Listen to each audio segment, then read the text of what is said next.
What is going on, guys? It is Wrestlelamia here, back with another video. Join us now as Wrestlelamia analyzes the 20th July edition of the Red Brand and looks at the wildest wrestling news stories and rumors you need to know, including Ric Flair's wife testing positive for COVID, Ric Flair's status as well, USA and Fox upset with WWE, Vince's latest strategy for fixing the ratings and being furious with Extreme Rules, where's Austin Theory, and much more. As always, we won't waste your time recapping the matches, but we will take a look at the good, the bad, and the downright ugly from last night's show. As always, we start off with the good as number 1, Randy eliminates another legend. Although the outcome for the Big Show vs Randy Orton match was a given, it was another step in the building up of Randy Orton's Legend Killer 2.0 persona. Now, the WWE needs to be careful on how it handles Orton's build-up, as there are only so many main event stars for him to fight on Raw.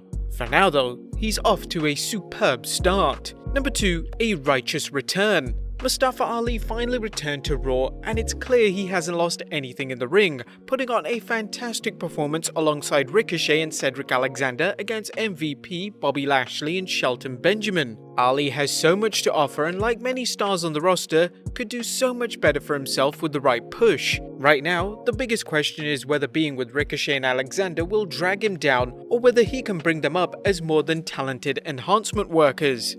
Number 3, a welcome addition. It looks like MVP's Hurt Business is finally expanding with the addition of newly crowned 24/7 champion Shelton Benjamin. The question is whether or not the gold standard is a good fit for the fledgling faction. Benjamin has been used to get other wrestlers over since his return to the WWE a few years back, but even at 45, he's in good shape and can still go in the ring. If he's booked as someone who is enjoying a career renaissance under MVP, much like Bobby Lashley, he could add a lot to the group.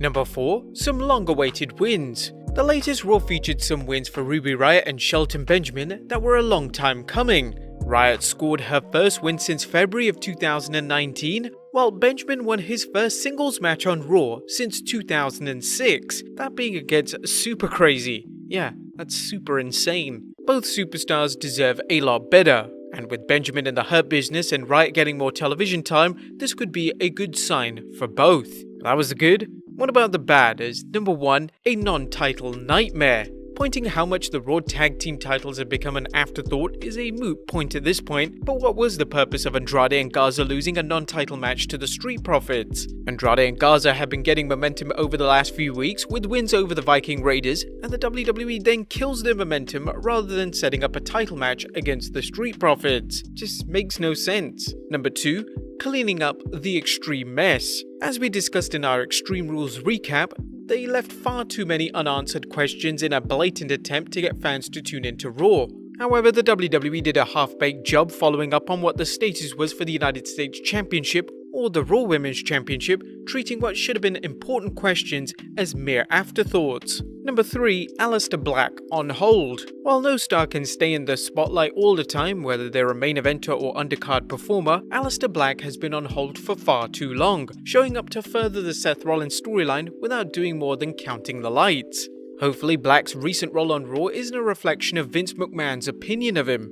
Now, there was no downright ugly of this week's show, as it was a good follow-up to an uneven pay-per-view with the WWE cleaning up the mess from Extreme Rules as it gets ready for one of the biggest pay-per-views of the year, SummerSlam, which is actually just over a month away. The wrestling was solid as usual, and they did a usual job of keeping the show moving with its crash television format. Raw, and SmackDown for that matter, still have a long way to go, and judging by the WWE's ever inconsistent booking, there's no telling when this will be. What did you guys think of Raw? Let us know in the comments down below.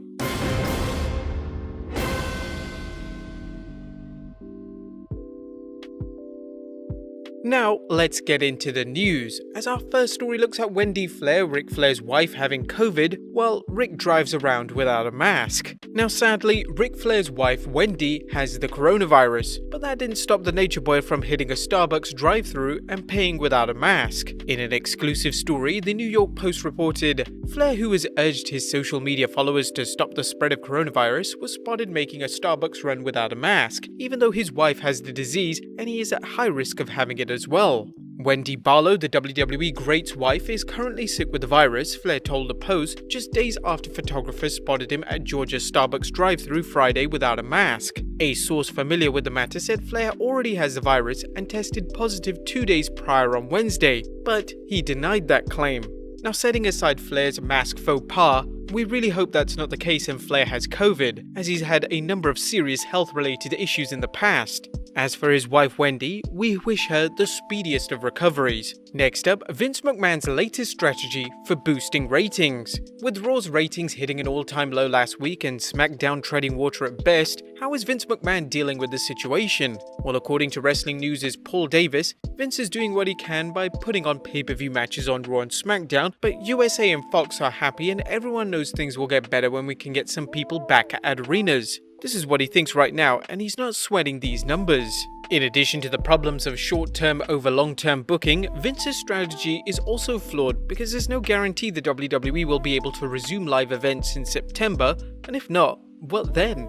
At one point, the WWE seemed to treat its shows at the Performance Center as a short-term situation and more or less booked them as meaningless, featuring a number of squash matches and occasional replays of pay-per-view matches. Up until recently, the WWE has been inconsistent with storylines, more so than usual, which only made the shows seem meaningless. But whilst Dave Meltzer is reporting that USA and Fox are happy with the WWE, the sources at Ringside News don't seem to think so. They reported, the story that Fox and USA Network are okay with waiting for people to come back into arenas is bull.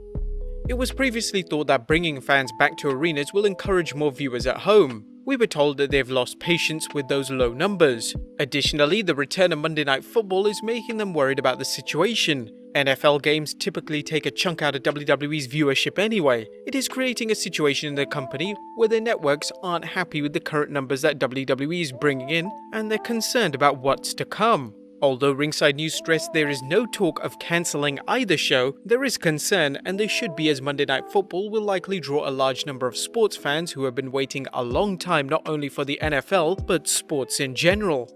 Just to give fans an idea about the backstage turmoil at Raw, consider the 20th July episode was supposed to begin taping at 1 PM, but was delayed to last-minute changes by Mr. McMahon.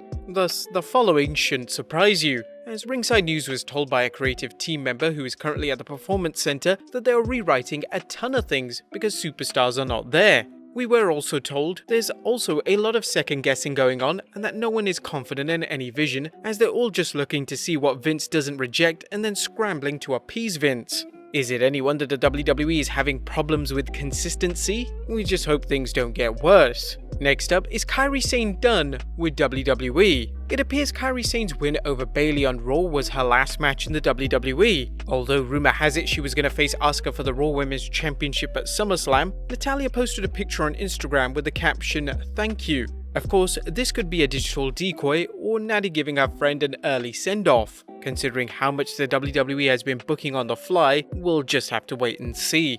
Next up, Vince Russo believes hiring Stephanie was Vince McMahon's biggest mistake. Vince Russo worked very closely with McMahon during the 90s, writing some of the hottest angles of the Attitude Era. While Russo's full contributions to the WWF's Attitude Era are disputed, there's no disputing he likes to share his opinion about wrestling. During a recent episode of his podcast, he analysed Vince McMahon's biggest mistake, claiming, "I think hiring Stephanie was the biggest mistake that Vince McMahon made in the history of the company. I don't think he's recovered from it, and I think it has a lot to do with them being in the spot that they're in. You cannot just put somebody as head of creative if they're not creative and if that's not their background." The problem was once Vince put Stephanie in that spot, there was no turning back because it was his daughter, it was his flesh and blood. He's not going to leave egg on her face. He's not going to say, "My daughter failed." He's not going to do that. Russo also noted anyone but Stephanie would have been fired long ago if they were in charge, considering how poorly the ratings have been.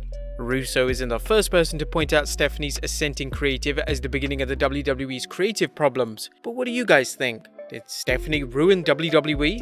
Next up, Vince was unhappy with the Eye for an Eye match. The ridiculous Eye for an Eye match saw Seth Rollins take out Rey Mysterio's eye, and according to PW Insider, the WWE had several CGI shots to further Rey losing his eye. However, when Vince McMahon watched the effects, he reportedly hated them and had the WWE air the match without them. Hopefully that's the last time we'll have to sit through a match with a stupid stipulation that makes no sense for an officially sanctioned match.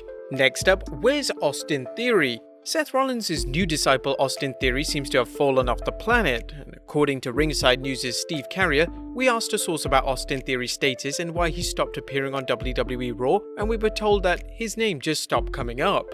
You may recall Theory's name came up from the Speaking Out movement, but it's unknown what his status is. Rumor has it he may be off due to the WWE's COVID situation, but at this point, the stories are just that, rumors. Nonetheless, the fact that his name isn't being mentioned doesn't sound good for his WWE career.